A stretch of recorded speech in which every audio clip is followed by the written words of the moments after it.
Welcome to Fearless with Jason Whitlock. Happy Monday to you. And boy, do I have a fantastic show planned for us today. I've got a fire starter, an opening monologue that will set the world on fire. I hope you're ready for it. But first, I want to tell you, Greg Couch is going to join us later in the show from Chicago. We'll talk about Kevin Durant's legacy and whether an Olympic gold medal could enhance it. Uncle Jimmy tells me he has a Bible story. That's right. Later in the show. And my Bible story will be a fire starter. Oh, perfect. All right, so we got a Bible story to look forward to and Greg Couch. But before we do any of that, let me start this fire. Donald Trump is not Jim Jones. CNN's Brian Stelter and the rest of corporate media have far more in common with the disgraced cult leader than America's 45th president. Some of you will reject that assertion of fact because you've been programmed to hear any defense of Trump as an attack on you. Your Trump obsession blinds you from recognizing the harm of your corporate and social media obsessions. Yesterday, on Stelter's struggling television show, Reliable Sources, California Democratic Congresswoman Jackie Speier analogized Trump and Trump supporters to Jones and his cult members who died in 1978 at a mass suicide in Jonestown, Guyana. Let's take a listen to what Speier had to say about Trump and Jones. And you got to remember, Speier was shot in Guyana. She was a political aide of Leo Ryan, of Congressman Leo Ryan back then. And she was in Guyana trying to board a plane to escape and was shot 5 times and survived. Listen to her analogy of Trump and Jones. So you look at Donald Trump, charismatic leader, who was able to continue to talk in terms that appealed to those who are disaffected, disillusioned, and who were looking for something, much like those who became part of Jim Jones's congregation, the People's Temple.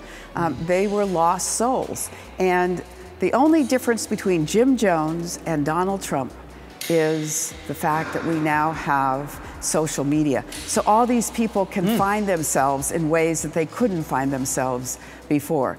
So he basically was a merchant of deceit, both of them merchants of deceit, both of them making people not look at facts, not think independently, and sowed a story for them that was indeed destructive. This is not the first time Speier has analogized Trump to Jim Jones. As best I can tell, she started making the comparison shortly after the 2020 election. Back in December, she spelled out the Trump-Jones parallel in an interview with the Daily Beast. Speier, as I said earlier, was in Jonestown in 1978 as a political aide helping to investigate allegations of abuse. Her boss, Leo Ryan, was murdered just shortly before the mass suicide. But here's the problem for Stelter and Speier. Jim Jones's rise to infamy began in Indianapolis, my hometown. Jim Jones is no mystery to me. He is not a mystery at all. The Jonestown massacre was major news in Naptown and in my household. In the 1950s and 60s, my grandmother, my mother, my auntie, all made several visits to Jones's church. Black religious leaders and black people found Jones's message irresistible. How could they not? He was as dynamic an orator as Reverend Martin Luther King Jr. Jones promoted racial unity and political activism and ruled the country. He aspired to be the white MLK. He proved to be a brilliant manipulator of scripture and people. Before moving to California in 1965, Jones mastered the art of packaging political Marxism with Christianity. By the time Jones and the People's Temple established their headquarters in San Francisco, Jones felt comfortable enough to fully unveil his true agenda. communism. He disavowed Christianity and the Bible. He argued the Bible was a weapon used to oppress black people and women. He preached that America was irredeemably racist and fascist. Any of this sound familiar? Any of this sound familiar? Jones became a major player in Democratic politics. He helped George Moscone win election as San Francisco's mayor.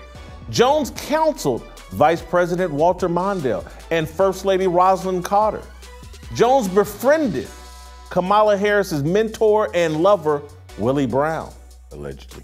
California Governor Jerry Brown said Jones was Martin Luther King Jr., Albert Einstein, Angela Davis, and Chinese Communist Revolutionary Chairman Mao Zedong rolled into one.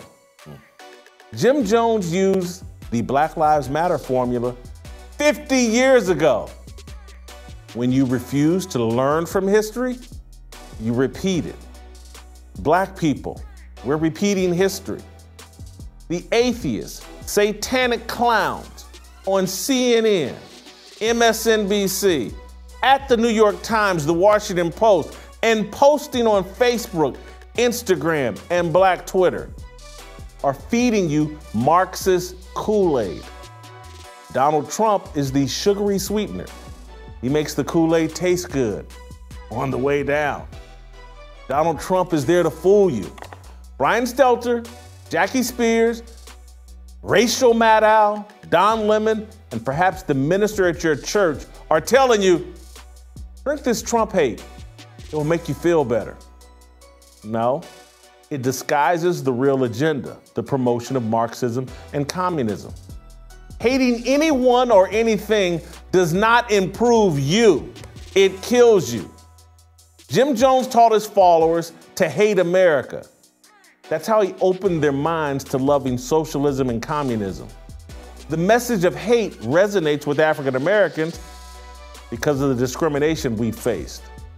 It resonates with the LGBTQ community because of the discrimination they faced. It resonates with hardcore feminists because of the discrimination women have faced. But hate is not a solution. It's a delusion that leads to awful alliances, terrible decision-making, and a convoluted worldview. Jim Jones was a communist from day one. He attended Communist Party USA meetings long before he became an ordained minister. He pretended to be a Christian to attract a following. He moved to California to do what thou wilt. He headquartered in San Francisco because the environment there was more tolerant of his sexual perversions. He fled for Guyana in 1977 because a journalist was going to expose his cult's abuses. The San Francisco Chronicle, AKA corporate media, wouldn't publish Marshall Kilduff's expose. He had to publish it in a monthly magazine. Jones left for his communist jungle paradise the day an editor at the magazine read him the allegations, seeking comment from Jones. Jones was a white liberal prescribing utopian death for black people. In Guyana, he literally instructed his followers to use the Bible as toilet paper. 68% of the people who moved to Jonestown were black. His United States following was estimated to be 80% black. How many times are we going to fall for the exact same banana in the tailpipe? Corporate backing of the Jim Jones / Marxist playbook does not sanitize the wickedness. Neither does the support of LeBron James, Colin Kaepernick, Megan Rapinoe, Maxine Waters, Nancy Pelosi, Al Sharpton, and Stacey Abrams. Jackie Speier, the Jonestown victim, she's a typical political opportunist. She knows the Jonestown tragedy was a direct result of the kind of radical far-left politics promoted today by Black Lives Matter, Antifa, and embraced by the Democratic Party. The new People's Temple The modern day People's Temple is the BLM, LGBTQ+, DNC, alphabet mafia. It's a cult of atheist political activists who preach anti-American sentiment as a way of pushing Marxism.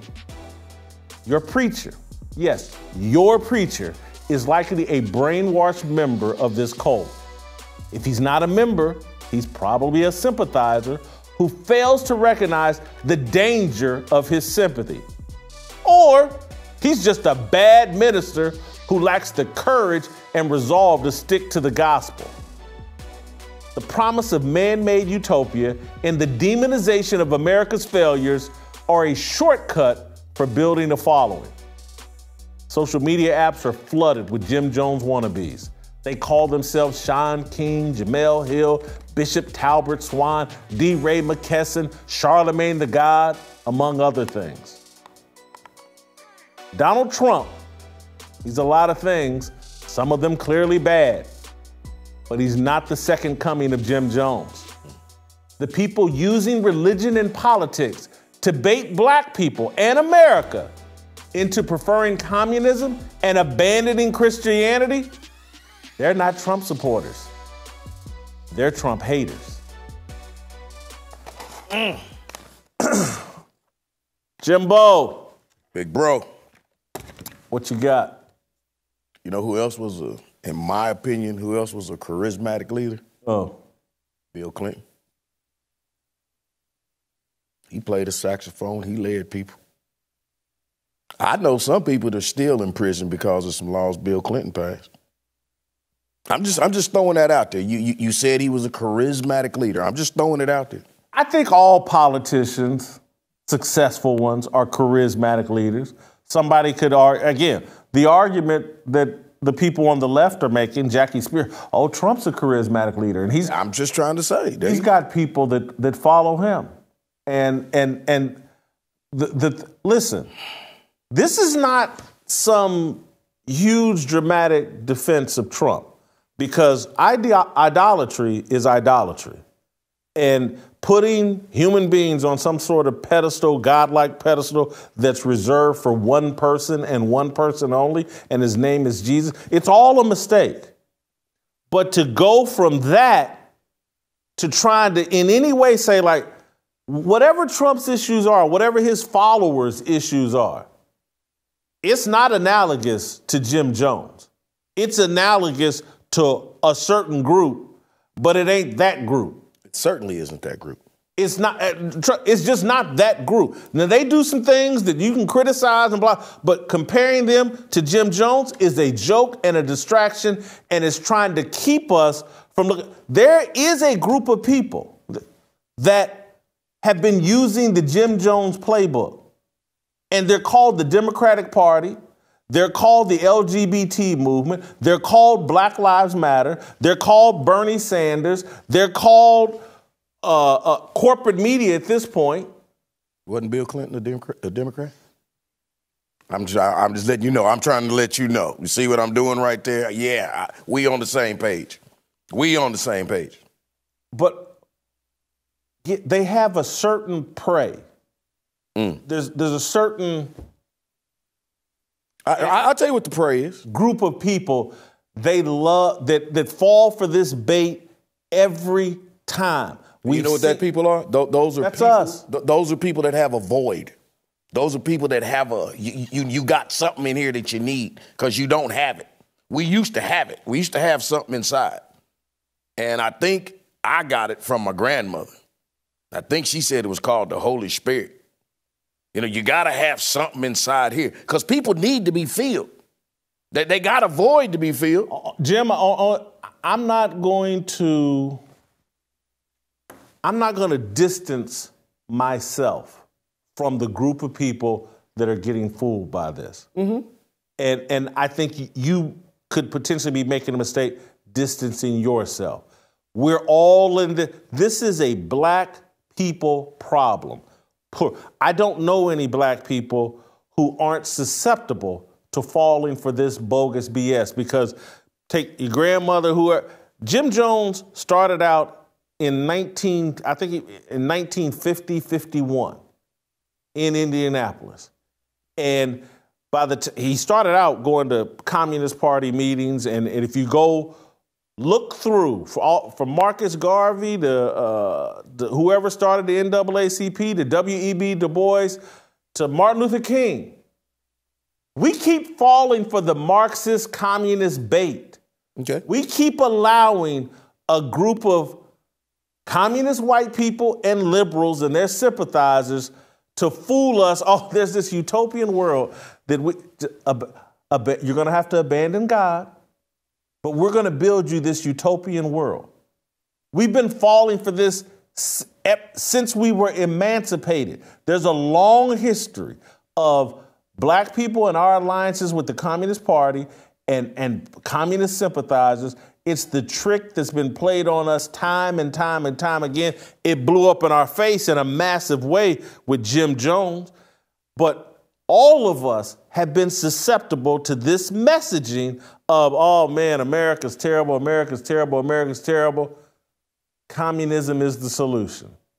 And the solution for us has always been the freedoms prescribed in the Declaration of Independence and in the U.S. Constitution. And those freedoms were based on the Bible. And so the Bible, and whether or not Thomas Jefferson or Abraham Lincoln or George Washington were racist, that's just a sin. That's the same as calling them an adulterer. I'm sorry, and I don't care if you don't like it. But if you think God's got some little book, well, there's this sin and there's that sin and this sin, blah, blah. No, there's just sin. And so these were flawed people. Thomas Jefferson, George Washington, all of them, but damn it if they didn't come up with a Declaration of Independence and a U.S. Constitution that eliminated or combated the sin of racism. It took some work and effort, but those two documents and those beliefs that this country were founded on laid a blueprint for fighting and combating discrimination and eventually ended slavery. And we need to wake our asses up and say, and particularly those of us here, we need to wake our asses up and realize the Bible and the Constitution can work hand in hand in creating the freedom, liberty, and opportunity you want right here in America better than any place on the planet. Communism, which is hostile and totally against religion. Totally. That's why Jim Jones and all these people walked away from religion. Jim Jones had people over in Guyana wiping their asses with the Bible. Jim Jones was an atheist and a communist from day one. He dressed himself up as a Christian leader. We fell for the BS, and we continue to fall for it right now, to the point now, black people right now, they prefer politics over religion. They prefer Barack Obama over Jesus. And I know they said, oh, that's an exaggeration. Yes, you do. That's who you talk about every day. You talk about Obama and Trump every day of your life, and you think all your solutions can be found in some politician, and particularly some white or liberal or black communist politician. Stacey Abrams is going to save you.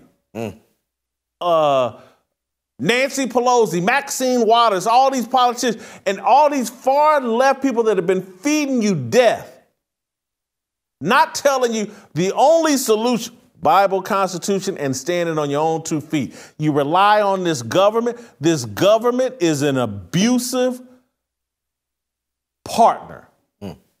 The government will not provide for you in a way that you can provide for yourself. It just won't happen. And the government is going to unhook you from God and have you standing out here like an idiot in the jungles of Guyana, swallowing Kool-Aid over a man that's sexually abusing you and your kids, Jim Jones. We have learned nothing from history. And we just keep repeating it and repeating it, and they just put a new name on it. It was called the People's Temple of China, the People's Temple Church or whatever. Now it's called Black Lives Matter. Now it's called the LGBTQ. Now it's called feminism.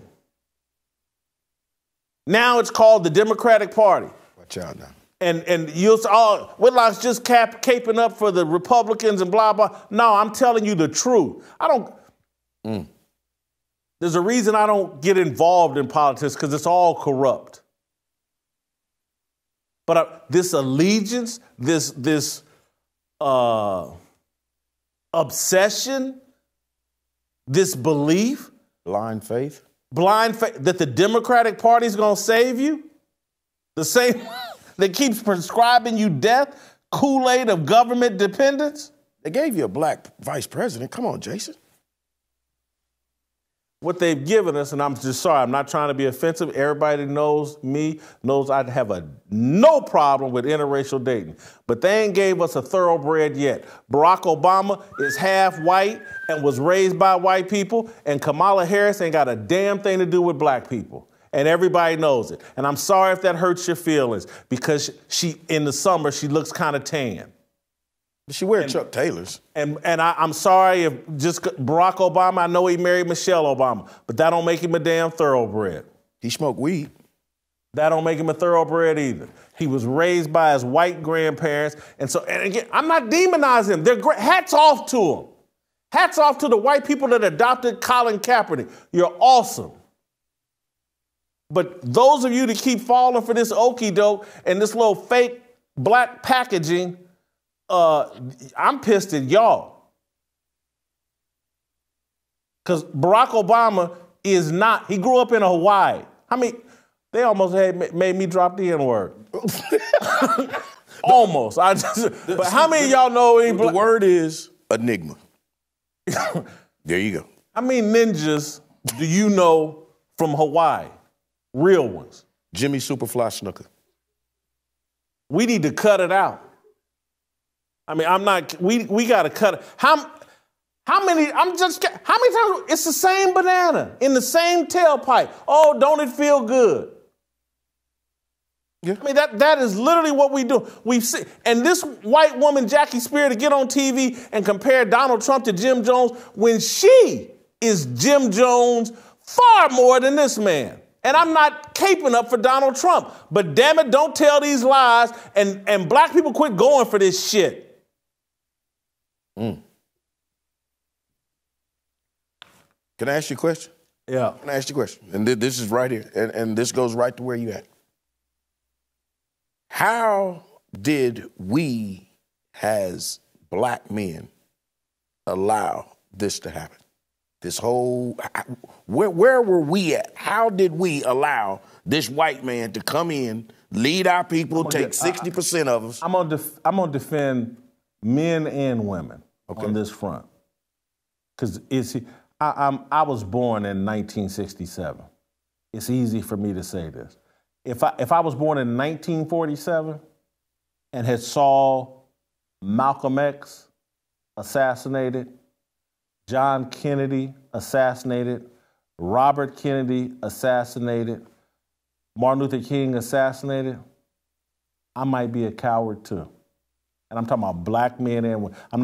I don't want to, I got to give us that excuse. I got to give everybody in America that excuse. They saw people with balls cut down on live TV. And that will shake you up. It ain't no different than living in a hood and the Crips and the Bloods dropping bodies all over your neighborhood. You'd be scared of the Crips and the Bloods too. And so America went through a period where they cut down people that actually had some leadership and balls, and it made cowards of all of us. But this is not a time where we can afford to be cowards. It just can't happen. They're about to hijack this entire country, all the freedoms that we take for granted. They are unhooking us, and we don't even know it. Your minister is preaching a Jim Jones type religion, and we're sucking it up. Everything he's talking about, not biblically sound, laced with politics, and we're sucking it up. Laced with Democratic politics, laced with the legalization of every sin possible. We're sitting there as black people. Planned Parenthood is slaughtering black kids all across the country.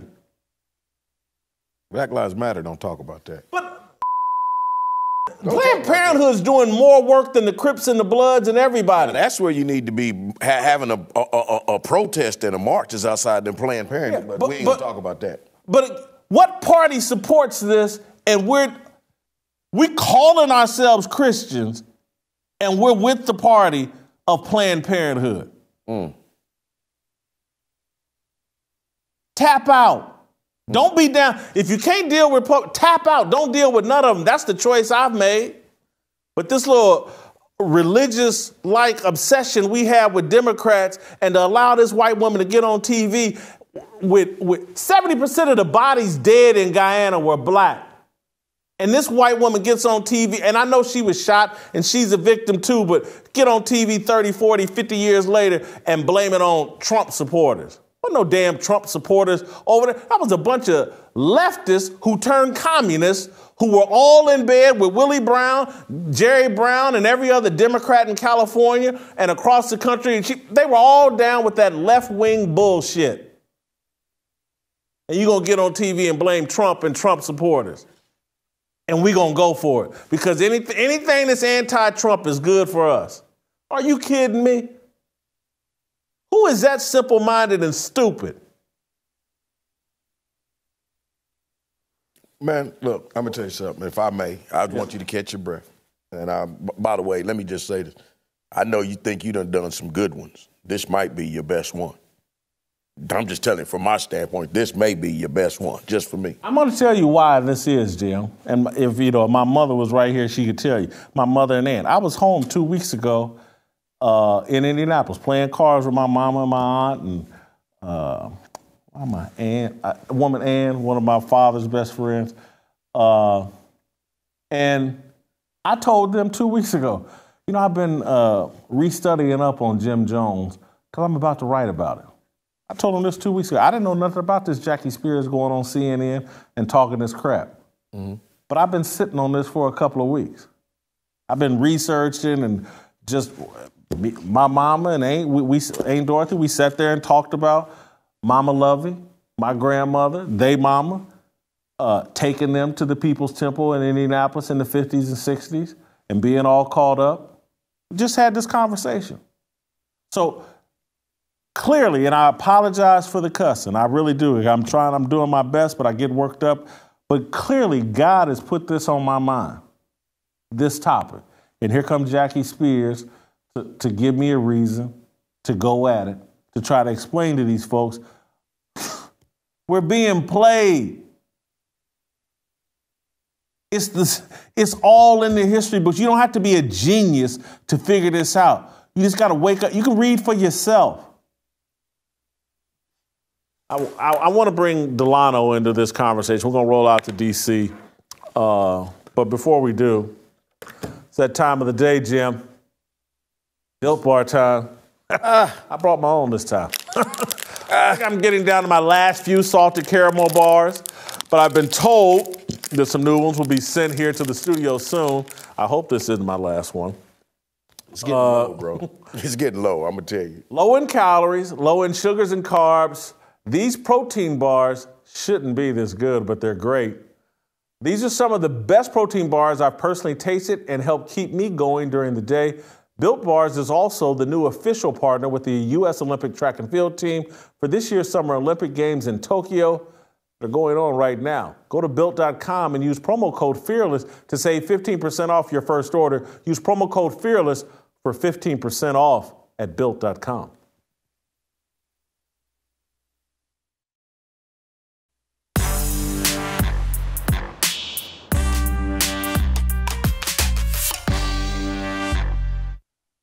All right, welcome back. All right, let's roll out to Washington, D.C., Jim, and let's hope that Delano can calm me down and bring a more a sense of calm, if you would, please, Delano. If you could just bring some reasoning to the young brother here. Well, Delano, I think you read my column. I'm so tired of the left getting away with using Trump as a bright, shiny object to distract us from what's really going on.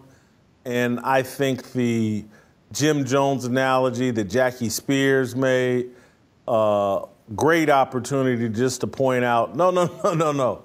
Actually, these things you're attributing to Trump are actually the things that Black Lives Matter, Democratic politicians, corporate media do. Am I wrong here? Not at all. I mean, it's a classic bait and switch. The left is really good about language and rhetoric. That's why they look to inflame these conversations as much as possible. They talk about, they compare people they don't like to Hitler. They compare, holding cells for migrants to concentration camps. They compare policies they don't like to lynching.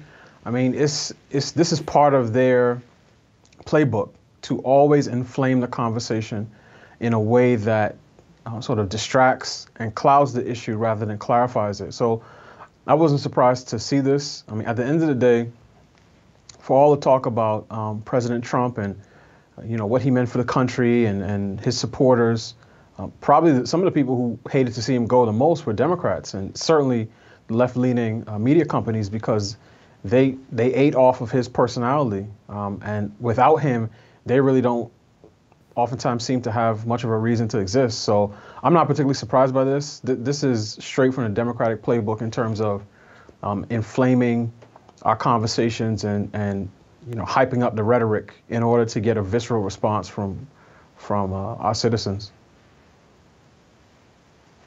You make a great point, because Brian Stelter's CNN show, Reliable Sources, is just plummeting in the ratings and losing traction and relevance.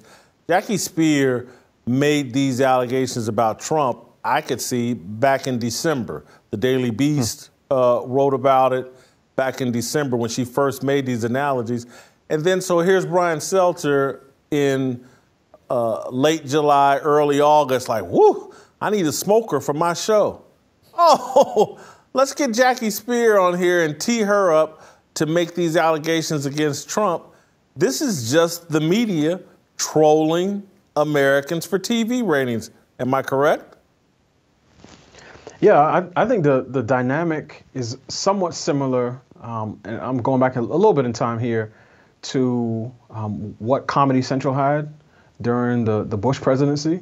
I really think that President Bush helped make The Daily Show and Jon Stewart really into a household brand, because the president was endless source of gaffes and misstatements, and The Daily Show really, as I said, they ate well off of him, and it's easy for the left to criticize conservatives, so it was the best of both worlds. I think President Trump, again, serves a similar type of position. The difference with The Daily Show is that it was actually funny.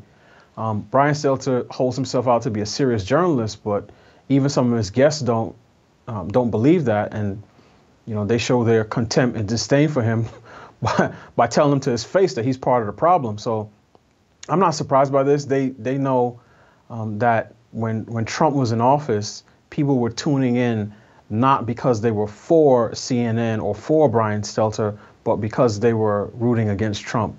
It's a similar dynamic with sports, where certain teams are popular, right? Whether it's Duke or the Dallas Cowboys or the LA Lakers, but sometimes people will hate watch. And at the end of the day, whether you hate watch or love watch, the people who run the networks just want you to watch. But I think as Trump fades into memory, some of these media companies are looking for something and some reason for people to watch. Delano, I talk about it in my column that there's a long history of communist influences baiting black people, African Americans, into embracing socialism and communism. This history goes way back, early 1900s, maybe even late 1800s. There's been this pattern of, and it extends all the way to allegations and a lot of truth to the fact Martin Luther King influenced by communist elements. Why are we so susceptible to communist influence? Why are we the group that seems to be targeted by them to become their allies? That's a great question. And one thing I'll say is that I learned a lot from your column this morning. I didn't even know some of the Marxist roots of Jim Jones and his movement. And I also didn't know that black folk constituted a large part of his following. But to your question, I think the simplest way to explain it is when you are from a group that has felt oppressed and felt like you are not getting a fair shot, and not being able to, take advantage of the benefits that are in a particular country, someone else that is promoting an ideology that says this will make this particular way of doing economics or government will ensure that everyone in your community will have what they need. And I can understand why someone, again, going back as far as someone like Paul Robeson or Du Bois or Dr. King would be open to that type of political and economic framework at the times in which they live. If they traveled the South and they saw that there were black folk who didn't have even their basic needs met, I can understand why a system, flawed as it is, and obviously imperfect, and every time it's been tried, has failed. But I can understand why socialism or communism would appeal to people like that if what they're seeing with their own two eyes is people who don't have enough to meet their basic needs. That becomes a lot less understandable in 2021 when even Marxists, self-avowed Marxists, and I'm thinking of the co-founders of BLM, on one hand, they rail against capitalism, and on the other hand, they rake in real estate properties, they're doing deals with media companies, they're being paid for appearances, they're being held up by tech titans and big corporations. So ultimately, what you see is a dynamic in which even Marxists understand how powerful capitalism is because they found a market, they found people who were, in many respects, gullible and easily influenced, and they were able to exploit that for their own, economic gain. So again, you can make a stronger argument for it, or you can understand it a little bit more in 1921, but in 2021, it's all about seeing the world through the lens of oppressed and oppressor groups. And what BLM has done, and some of the people who advocate Marxism today, they have moved that from a class frame where it's the bourgeoisie against the proletarian, right? The ruling class against the working class, and now they've moved that into areas of race, sex, sexuality, and gender identity. And that's the only way they really know how to function in the world, is to pit those two classes together. Delano, you use the words gullible and easily influenced. I'm going to use a harsher word. I think we've been identified, we, and I include all, as, hey, there's a group of useful idiots. And I think Jim Jones, sitting there in Indianapolis in the early 1950s, were like, I got this communist message I want to get out. How can I get it? I'm going to package in Christianity, and I'm going to target black people. He believes they're so unsophisticated, they're going to fall for this. And we have. And I look at us again, we're falling for it right now through Black Lives Matters, and it's just all repackaging, rebranded. One, am I wrong for suggesting we're useful idiots? And then two, and more importantly, I also argue in the column that I believe many of our current ministers, black and white, are leaning into this Marxism, communism, social activist BS right now. And I'm just wondering, when is it ever going to stop? Are people in the congregation, are they all asleep at the wheel?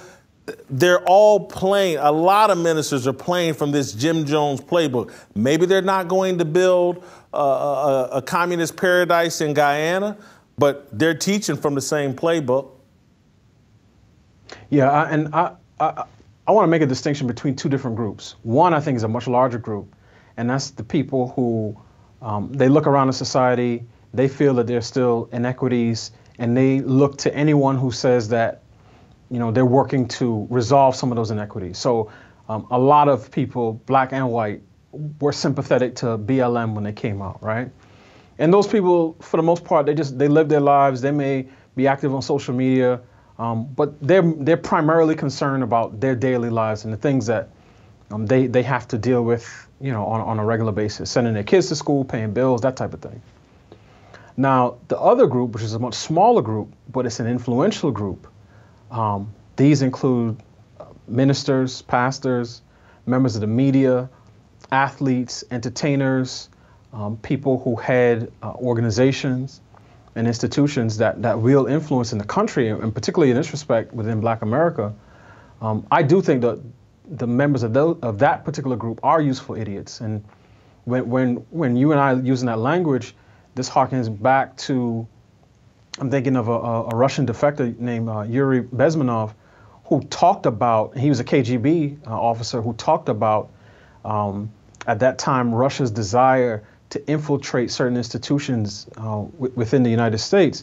And he said they wanted to find conservative institutions, because he said the media was liberal anyway, and these are people who they'll follow any new fashionable idea, but soon, you know, once Marxism is in place, they'll sort of be pushed to the side and deemed irrelevant, which I actually, parenthetically, I think you saw that with BLM. Both the president and vice president were talking about Black Lives Matter prior to the election, and as soon as they got into office, BLM wasn't getting any of its calls answered, and now I don't think they ever got the meeting that they demanded prior to November 3rd. But to your point, I think some of these pastors, and even from some, you know, conservative evangelical or conservative theological traditions, really fell for the BLM line and have really fallen into thinking about the world in a Marxist sort of framework. And as I said, I do think that they are being used as tools, some probably knowingly, right? You mentioned Bishop Talbot Swan. I have no idea. I think he's clearly someone who believes in Marxism, but there are others who are doing it. They think they're doing it out of the goodness of their own heart because they want to see equality. But what they don't realize, and particularly in this sense, as it relates to BLM, they think that they are endorsing BLM for the sake of racial justice. But what they're doing is inviting in a Trojan horse where on the outside is painted racial justice, but on the inside is all of the, you know, teachings or beliefs around sex, sexuality, and gender identity that go directly against what the church is teaching. And one of the results of that is you see that some of these evangelical leaders, I mentioned, you know, a couple of them in my article the other day, they're so tied up on trying to adjudicate racial disputes of the past that you notice that they're completely silent on the issues of the present. So they can tell you about how the white evangelical church dealt with the Civil Rights Act of 1964, but they're completely silent on the Equality Act of 2021 because they think that the biggest issue in America today is how white people feel about black people. And that's why they're compromised in many ways and not able to speak with force and with theological clarity on issues around, you know, sex, sexuality, and gender. Yeah, the church has been co-opted. It's a political organization. It's very frustrating to me. You wrote a piece today that I thought somewhat dovetailed with my own piece about Black Lives Matters and a realization you had on a weekend family trip and how Black Lives Matter wants to define a village helping raise your child, as opposed to what you actually experienced and are modeling now as a parent. Explain your column today. Sure. So I went back home to New York a couple weeks ago for a friend's birthday party. And, at one point, my friends and I, we were just sitting in the backyard, we were talking, our wives and our kids were there, the kids were running around, talking to our parents. And it crystallized what our families have been talking about for the better part of the last 25 years, which is a desire to have a village. And that village, for me personally, constituted both my relatives, my blood family, as in addition to my church family. So people who I've known, since I was young, who helped instill values in me. These were largely married couples. Most had children, some did not. But even the ones who did not have children and the ones who were not married poured into the kids. So we couldn't get away with certain things at certain people's houses because it was the same set of rules regardless of whose house you went to. So for me, again, what I grew up with is, my dad in the home, married to my mom. They actually celebrated 40 years of marriage yesterday.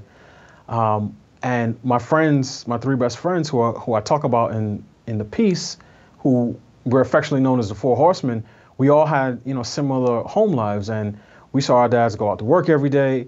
They did construction and demolition work on during the evenings and on weekends, oftentimes for the church. They planted gardens. Everything in their lives was about building, cultivating, and sustaining. What you get from BLM is the language of destroying and dismantling, and specifically dismantling the nuclear family, because they understand what Marx understood, and this is the reason that Marx wanted to abolish the family, is that the family is the primary vehicle for inculcating values in children. It's also the primary vehicle for passing down, private property, and both Marx and, the Marxists today are all about abolishing capitalism. Again, unless it's their real estate portfolio that's increasing. But what the biggest contrast is, again, for BLM, their villages are without men and nuclear families. But the village that I grew up in, it was full of men with strength and dignity, and who looked out for the kids and looked out for other people's families, and protected our moms and our sisters. And it really was, the trip was an opportunity to really see that entire framework sort of come together. And now with a new generation of kids, our parents are retiring and moving into being full-time grandparents, and we can see how much joy that brings them. And that's one of the things that sometimes my friends and I talk about, is that yes, there's a history of protests in America, but I've never seen someone who identifies as a radical anything, a radical social justice advocate, a radical feminist, who seems to be at peace, content, or full of joy. And I think there's a big difference when you have something to hold on to, and particularly, again, with my upbringing, the church in many respects was sort of the center of that village, and God was the center of that village. And I think I'm seeing, and I got a chance to see the impact that type of life had on everyone who was involved. So that's why I wrote the article, to draw a clear line. And towards the end, and this, as you said, this dovetails with what you were saying, I made a reference to corporate media, and particularly I call them, sycophants, right? These are people who, they just slobbered all over BLM. They didn't ask them any tough questions, because if you run an organization that says, that you say is for the Black community, but you say you're against nuclear families in a community where 70% of children are born to unwed parents, the first question I would ask you if you came on my show whether it's Brian Stelter, Don Lemon, or Roland Martin, is why is your organization focused on dismantling families as opposed to helping them grow and be stronger and come back together? Delano, great work as always. Always. Fantastic job. Thank you so much. We'll see you later in the week. Guess what happened to me, Jim, over the weekend? You're not going to believe it. Someone drove past and stole your Slurpee while you're in the drive-thru? No. That's not what happened. You got that phone call, that guess what phone call, you the baby daddy? No, that's not what happened, Jim. Jim, I got hungry. I know you're not going to believe that. You went out on a limb on that one, didn't you, big guy? I really did. And I went home to Indianapolis to hang out with my boys from Ball State. Right. And we had a little cookout. Okay. And I made some chicken, some Good Ranchers chicken. Okay. We had some hard steak. to do. They're individually wrapped, bro. That's not hard to do. I know. Anyway, I took my boys some good old American crafted meat from Good Ranchers, the best beef, the best organic chicken, the best T-bones, filet strips, gourmet burgers, and more. Antibiotic free. Yeah. And we had the time of our lives, telling lies, exaggerating our past, cracking jokes on each other. Talking about how great Ball State was. Now, that's not a lie. Ball State is the greatest thing in the world, other than perhaps good old meat from Good Ranchers. Be a hero to your family needs. If you subscribe, you will get $20 off and free express shipping. Get with Good Ranchers today and support American farmers. Go to goodranchers.com/fearless to get $20 off and free express shipping. That's goodranchers.com/fearless.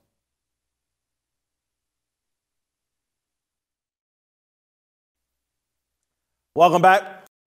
All right, Uncle Jimmy, time to roll out to Chicago and bring in our guy, Greg Couch. Greg has written an interesting column about Kevin Durant and the United States Olympic basketball team. And Greg is arguing that Kevin Durant's legacy can be fixed with a gold medal here in Tokyo, Japan. That if taking this Olympic team to a gold medal would kind of fix his image problems, that Kevin's been shopping for a legacy and he finally has a chance to buy one with these Olympics, and maybe it could get him over his LeBron James obsession. Greg, I've kind of rambled on, but tell me what you thought, or what was the point you're trying to get across in your column? What's at stake here for Kevin Durant as they prepare to play Spain, I believe, on Tuesday?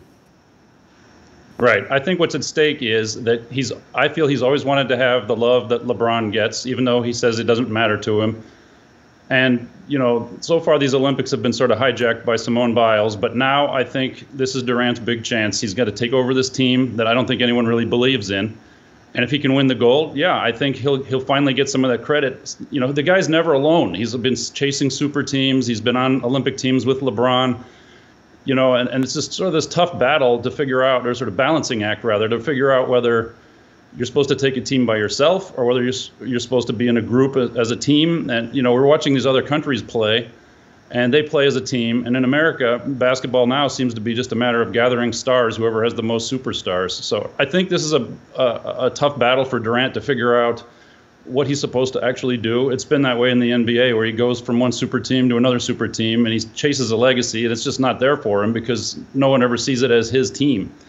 This time, it's his team. I don't really think there's any doubt about it. And so, you have to decide whether he has to decide whether he's going to take over or not, and how much he's going to do it himself. So, so Jason, I think this is a huge moment for him. I think one of the big problems, though, is he's doing it in an Olympics that no one in America is really watching or cares about. I think they've been averaging around 15, 16 million people watching when they used to average 30, 40 million. I'm wondering if there's enough interest in this Olympics to really help rehabilitate is the wrong word, help cement a legacy for Kevin Durant? I think you shouldn't be fooled by any lack of viewership early in the tournament like this. I think people have a feeling they don't really care for this team that much because they lost to Nigeria, they lost to Australia in warm-ups. I think while the team is theoretically warming up, the fans will start warming up too. If this team starts building and gets to the semifinals and gets to the gold medal game, I do think people will be paying attention. And I think, Durant can have something that LeBron's never had. He can have 3 gold medals, whereas LeBron only has 2. So, I think Durant made a big mistake a few years ago when they beat Cleveland and he talks about, well, LeBron just passed the torch to me.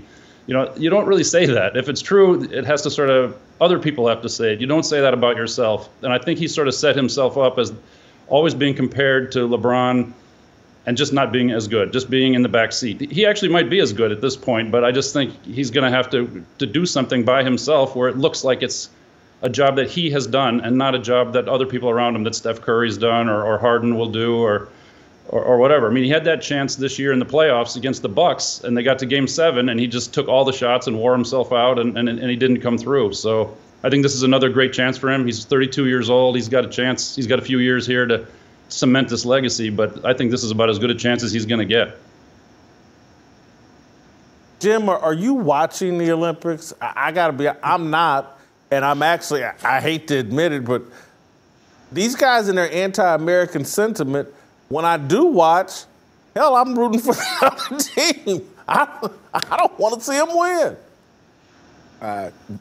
Olympics? Are we talking about the Olympics?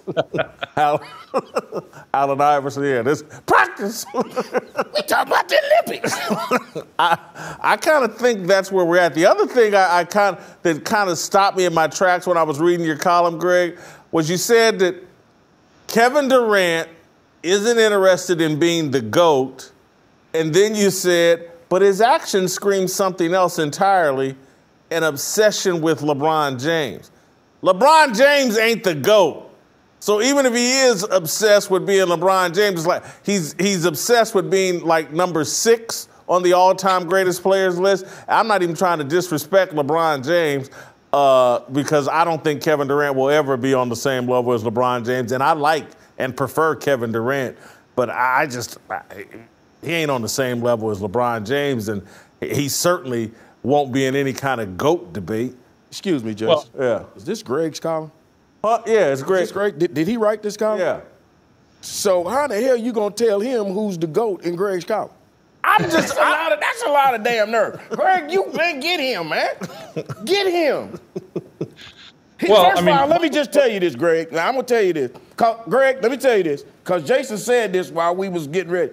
Jason is beginning to have a little problem with you because even though you are a white man, you have a better natural than Jason. And natural's a hairstyle, by the way. I hope. And he know what it is. He don't know. That's something we say. Hey, man, he's hating on you, Greg. That's why he's doing you like this. Go ahead and tell him about how you feel about LeBron. Go ahead. I'm sorry. I mean, I understand the jealousy about my hair. I think a lot of people feel that way. But look, LeBron's not the greatest of all time. We know Michael Jordan is, but he's in the discussion, and so Durant wants to be in that discussion. But he's just always some guy in the back seat. He never gets into the discussion. So, I mean, I sort of agree with you. It's not like Durant don't have no driver's license. I'm sorry, Greg.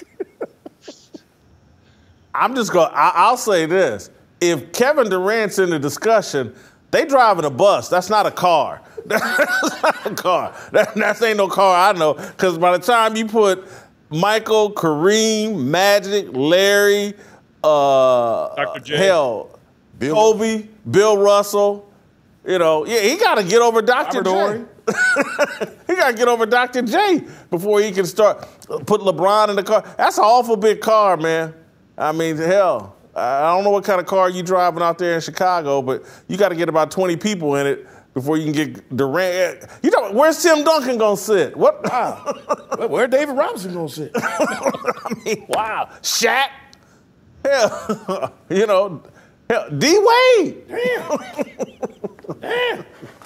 Larry Bird. Did you put Larry Bird in? I did put Larry Bird in there, yeah. He got you, Larry. Yeah, I put Larry Bird in there. But I do think Durant can enhance his legacy here in the Olympics, and that perhaps as we talk about the transition away from LeBron, I do think he could enhance his argument with Giannis Antetokounmpo. There is an argument about whose league is it right now, Giannis or Durant, and perhaps by leading America, they got to get by Spain, I think, just to qualify for the gold medal game, if my understanding is correct. If he can win 2 games, win a gold medal, maybe that helps.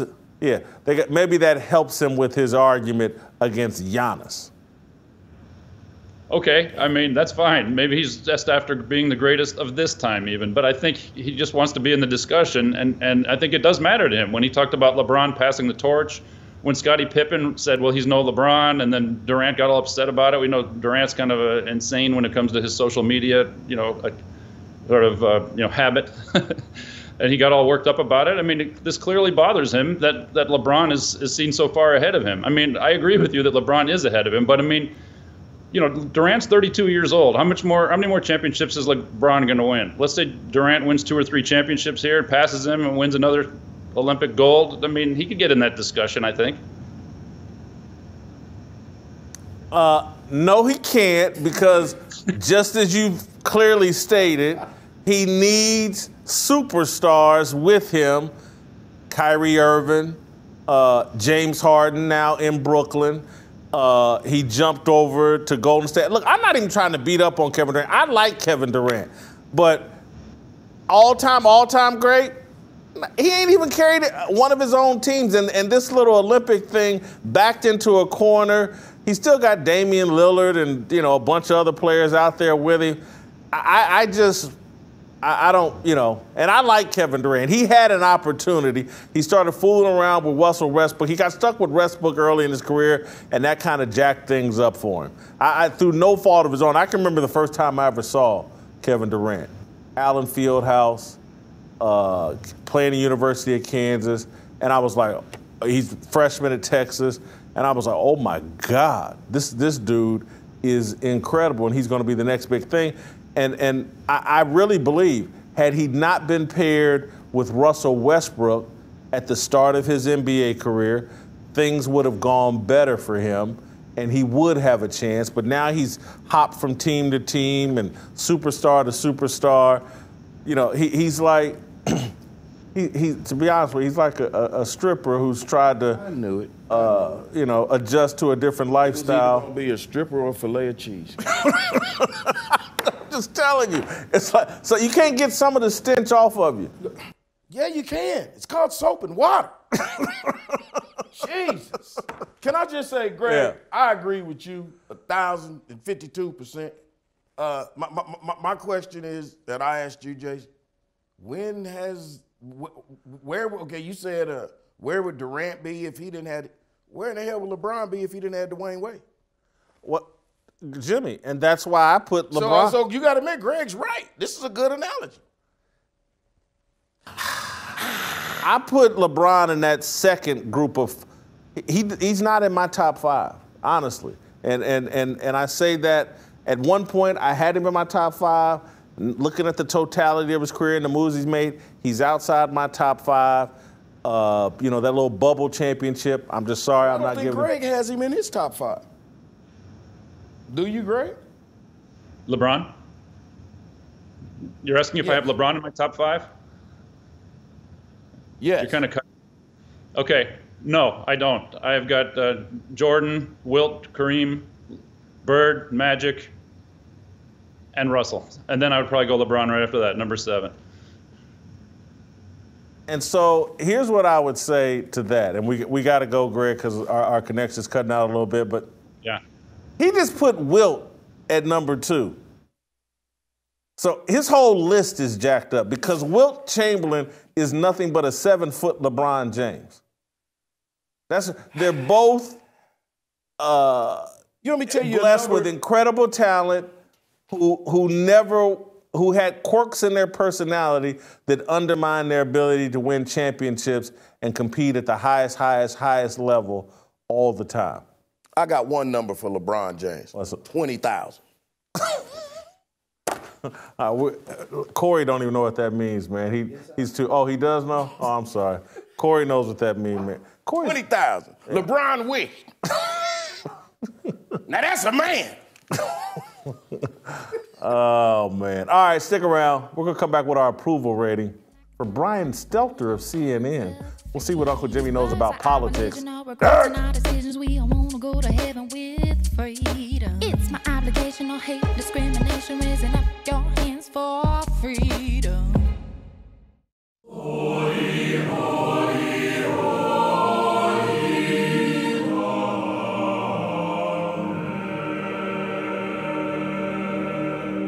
All right, welcome back. I think Uncle Jimmy has a Bible story.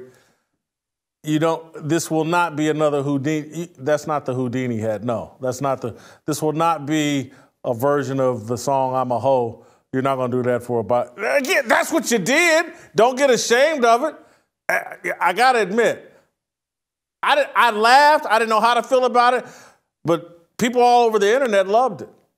It's because they share that they get Uncle Jimmy. They're hypocrites like you. Is that what you're saying? That they backslide like you backslide? Is that what it is? They were expecting a Bible I know the story. Doberman Pinscher ain't sitting up here calling the Great Dane a dog. I'm just saying.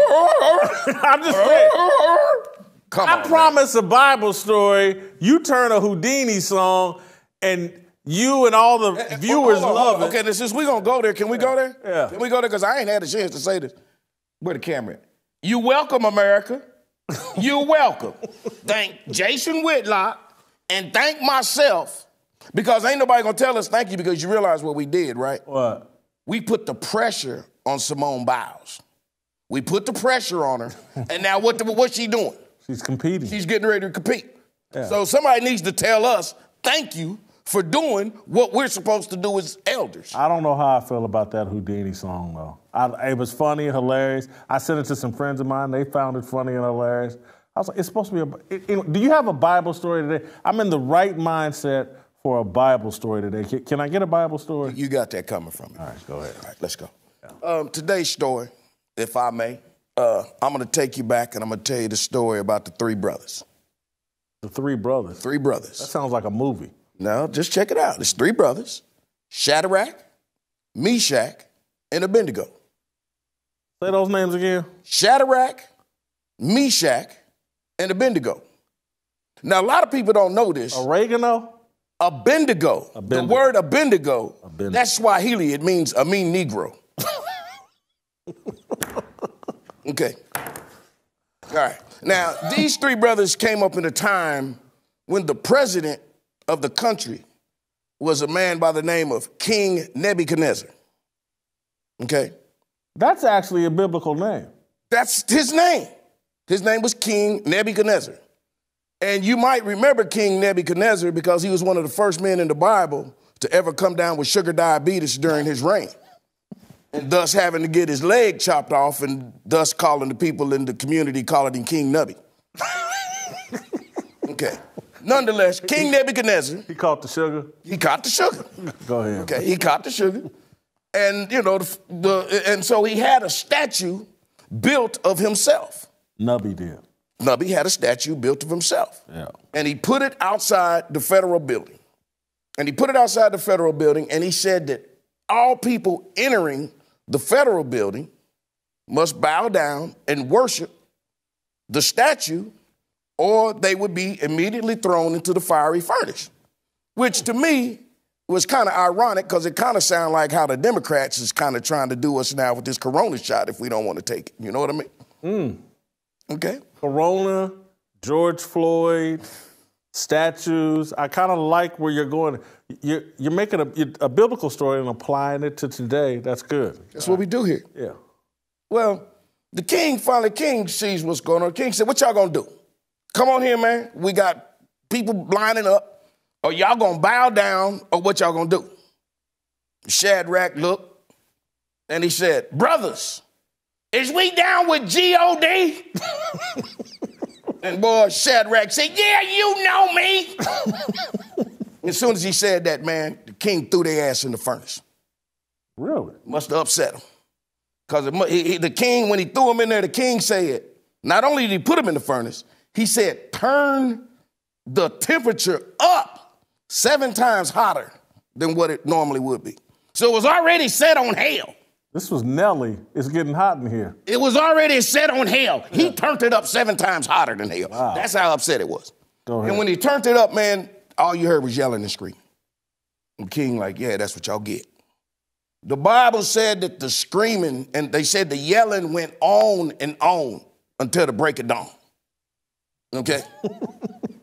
And so finally the king got to thinking, he said, now hold on now, they should be done by now. All that yelling should be done by now. He said, somebody see what's happening, what's going on with them over there.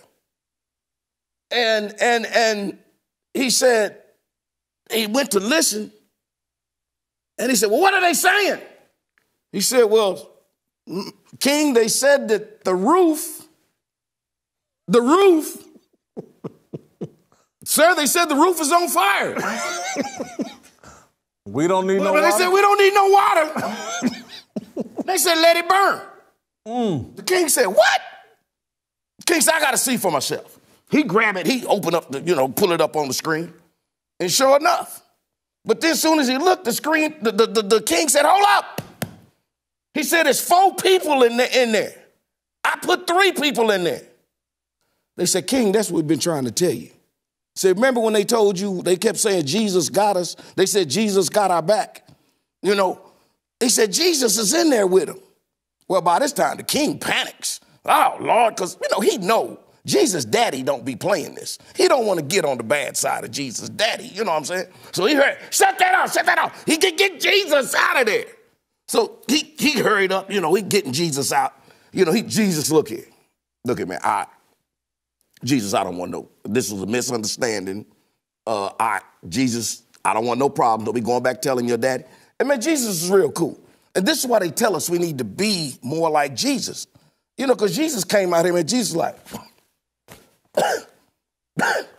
and Jesus, he's like, King, Jesus, what do I need to do to make this up? Man, Jesus is real cool. Jesus said, first of all, I'm going to need you to stop what you're doing because I'm about to ruin the image and the style that you're used to. And it was at that very moment that the king passed the law. And he said that anybody using the Lord thy God's name in vain will be torn limb from limb. And that is the story. Well, wait a minute, hold it. See, you don't get the moral of the story, do you? You don't get it, do you? No. The moral of the story is, ain't that just like a Democrat to mess something up and then want to turn around and get credit for fixing it?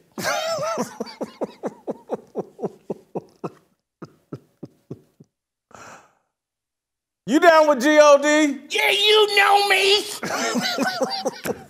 That's pretty good. That was pretty good. Not a bad Bible story. And you mixed in a little music, too. That was good. That was good. All right, let's get to our approval rating for CNN's Brian Stelter. I'm sure we're in total agreement here that Brian Stelter is a dumpster fire. Job performance, his ratings are in the toilet. I give him a 2. I give him a 25. Jim, that's a perfect score. His ratings are in the toilet. He's doing desperate stuff. 25 is as high as you can go. I take it you've never seen him in Seinfeld. The man was amazing in Seinfeld. That's Costanza. That's Jason Alexander. That's not Brian Stelter. 25, all right. Character, I give him a 1. He has no character. Well, I give him a 13. I mean, he's not nearly as funny on CNN as he was as George Costanza, but it works for me. All right. Authenticity, he'll do anything for his paycheck, but I don't find him very authentic. I'll give him a 3. I give him a 21. Personally, I love his brother, Ben Stiller. His daddy was Jerry Stiller. He played the daddy on Seinfeld. Yeah, so I mean, I give him a 21. That keeps it, that's real. Keep it in the family. It factor, he's bald and fat. 0. It factor. It factor for me, He ain't no Jerry Seinfeld.